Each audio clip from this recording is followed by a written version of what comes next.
warahmatullahi wabarakatuh. Bismillahirrahmanirrahim. Alhamdulillahirabbil alamin. Wassalatu wassalamu ala sayyidina wa nabina Muhammad wa ala alihi washabbihi ajmain. Saudara sekalian, para pecinta Allah Subhanahu wa taala, ada satu firman Allah Subhanahu wa taala, wa qala wastaghfir li dzanbika, dan hendaklah engkau meminta ampun atas dosa-dosa kalian. Maka dosa itu kemarin ada dua, dosa zahir dan dosa batin ya. Ada dosa zahir, ada dosa batin. Yang pada umumnya kita memahami dosa itu yang zahiriyah, badaniyah, seperti memukul orang, menyakiti orang dan sebagainya. Itu sudah maklum lil makna li tabi'il insan wa ilmihim wa qudratihim. Itu sudah dipahami secara tabiat manusia, secara naluri manusia, naluri beragama dalam kehidupan sehari-hari. Mana-mana yang dosa, mana-mana yang tidak. Rasulullah SAW pernah mengatakan al halalu bayyinun wal haramu bayyinun. Halal itu jelas kata beliau, kemudian yang haram itu jelas sebenarnya kalau kita bertanya pada hati nurani kita. Nah, karena itu meminta ampunlah kalian atas dosa-dosa demikian. Maka wali janbi makna haja huwal inabah. Inabah sebenarnya kita bertobat kepada Allah dengan mengucapkan astagfirullahaladzim, astagfirullahaladzim. Itu adalah inabah, orang yang kembali dari keadaan dosa-dosanya, minaz zulumati ila nur, orang yang kembali dari kegelapan kepada nur. Nur itu cahaya ya, yang terang benderang. Maka yang diutamakan adalah tobat itu kadang-kadang ada bagi orang awam itu seperti yang saya sebut tadi jahiriyah, tapi tobat yang paling utama adalah memotong rumput yang akar-akarnya ya. Itu yang paling utama. Jadi selain dosa jahiriyah, dosa batiniah itu juga dipukul, dihantam, dihabisi di dalam tubuh kita, di dalam diri kita. Bagaimana saya sudah pernah menjelaskan tentang bagaimana agar kita dicinta oleh Allah dengan cara bertobat ya. Masalul mayyatubu an mujarradiz dzunubi zahirah kaman yaqta'u jadi permisalan orang bertobat itu ialah orang yang menghilangkan, mengosongkan dari dosa-dosa zahir, yang dosa-dosa zahir tadi. Kama yaqta'u, bagaikan orang yang hasisal jar'i min puru'ihi, bagaikan orang yang memotong rumput-rumput dipotong di atasnya saja. Nah, rumput-rumput itu dipotong di atas saja, cabang-cabang rumput dipotong, selesai. Nanti tumbuh lagi beberapa waktu yang lain, dia tumbuh lagi. Nah, ini masalahnya. Maka itu zahiriyah, urusan zahir. Nah, supaya itu hilang, tidak lagi tumbuh rumput itu, kita harus memotong sampai ke akarnya, menghabisi akarnya. Karena itu kata beliau, itulah orang yang memotong di atas saja. Walastagilu biqalbihi au min usulihi. Dia tidak memotong dari jiwanya, dari hatinya, atau dari pokok masalahnya. Payan bitusanian la mahallah. Maka akhirnya dia tumbuh lagi nanti, tumbuh lagi. Bal aksaru mimma yanbitu awalan. Bahkan boleh jadi setelah dipotong itu seperti motong rumput, setelah dipotong makin subur dia, makin tinggi lagi rumputnya. Ya, seperti itu ya. Maka orang seperti itu bahaya juga dengan metode-metode seperti itu. Maka kita harus memotong sampai ke rumputnya. Patalkin, nah makanya alat-alatun. Jadi talkin itu, karena itu ada talkin. Talkin itu ada dua ternyata. Jadi talkin la ilaha illallah dan talkin istighfar.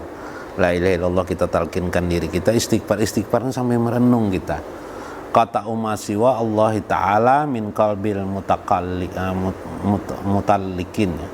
Maka bagi orang yang mentalkin itu seharusnya berusahalah dia memikirkan dirinya, kemudian dia tidak memikirkan yang lain, memikirkan dirinya, hubungan dirinya dengan Allah. Tidak ada selain dari Allah lagi yang dipikirkannya.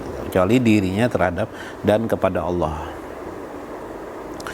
Maka orang yang tidak memotong sampai ke akarnya, orang itu rugi. Li'anna man lam yaqta'is sajaratal mar'i la yasilu ila sajari al-halwati maudu'ihi. Maka orang yang tidak memotong sampai ke akar-akarnya atau menghabisi akar tidak akan menghasilkan, kecuali yang dihasilkannya adalah pohon yang masih pada berada tempatnya kembali. Nah, kama qala Allah Ta'ala fi kitabil Quran, wa huwallazi yaqbalu taubata an ibadihi, dan dialah yang mengabulkan taubat bagi hambanya, wa yafu anisayati, dan menghapuskan, memaafkan daripada segala dosa-dosanya. Asy-Syura ayat 25. Maksudnya adalah kama qala Allah Ta'ala fi Quran, inilah yang dimaksud dengan wal afu itu tadi itu, wa bi afu anisayati, itu Allah menghabisi kejahatan-kejahatannya. Itulah yang berhasil orang melakukan taubat sebenarnya. Nah, karena itu taubat itu dibagi dua, taubatul awam dan taubatul khas. Taubat orang awam dan taubat orang khas. Maka ayyarji'a minal maksiyati ila ta'ati. Orang yang bertobat awam itu ialah kembalinya daripada maksiat kepada ketaatan. Wa nazzamimah ilal hamidah, kembalinya dari sifat yang tercela kepada sifat-sifat yang terpuji. Wa minal jahim ilal jannah, bagaikan juga orang kembali dari neraka kepada surga. Wa min rohatil badani ila musyaqqatin nafsi bizikri wal jahdi wasa'yi al-qawi.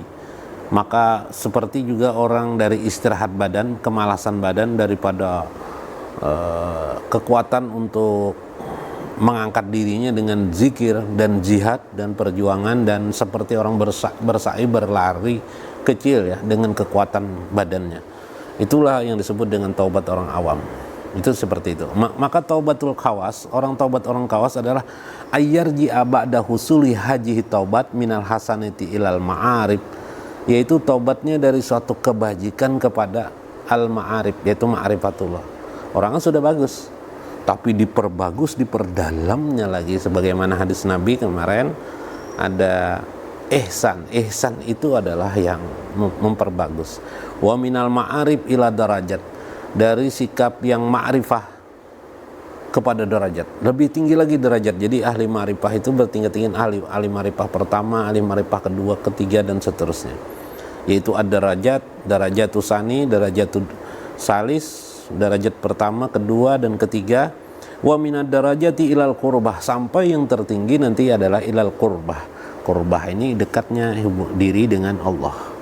Atau minal qurbati walizati nafsaniyah ila lazzatir ruhaniyah, dari hal-hal yang bersifat diri sampai kepada rohani.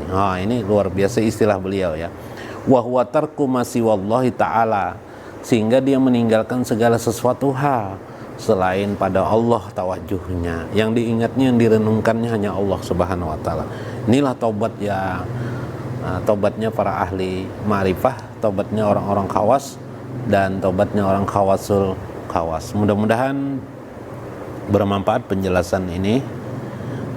Mudah-mudahan juga menambah hasanah bagi kita dan menaikkan makom kita dari makam awam kepada khas, dan daripada khas kepada khawasul khas ya. Daripada makam 1, kedua, 2, ketiga, dan seterusnya. Terus dalam konteks ilmu ma'rifatullah, makam itu ada tiga besar, tapi di dalam konteks yang lain setiap kawas itu memiliki tingkatan-tingkatan, dan kawasul kawas juga memiliki tingkatan-tingkatan, martabat-martabat. Wallahu a'lam bishawab, wallahul muwaffiq wa aqwamut thariq.